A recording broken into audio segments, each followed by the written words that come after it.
Your neighbor sits on the HOA board. You're in a boundary fight with him. And then a $6,750 fine lands the very same week. That's where this story begins.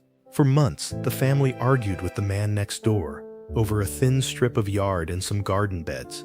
Emails piled up, tempers flared, and the boundary line felt less like a survey and more like a scar. Then the board meeting minutes showed something ugly. He had voted on a landscaping encroachment fine. As a board member, about their property, no disclosure, no recusal. They dug deeper. They pulled every set of minutes, every agenda, every recorded vote. What emerged felt like déjà vu. He had weighed in on 4 separate matters involving the same house. Each time he stayed seated and cast his vote.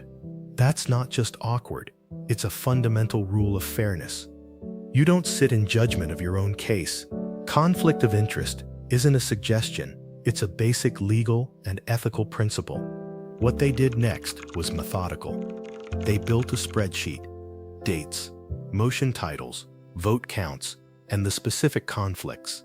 They filed that packet with the State Housing Authority and demanded review. The result? He was removed from the board. The $6,750 fine was voided, and an audit into his voting history was opened.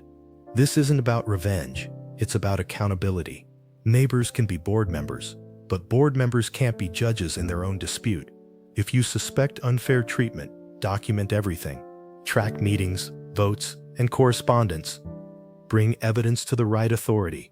Villain, running a private war through the HOA, or someone who didn't know the rules. Vote now. Your verdict is the only one that counts. Not Morgan.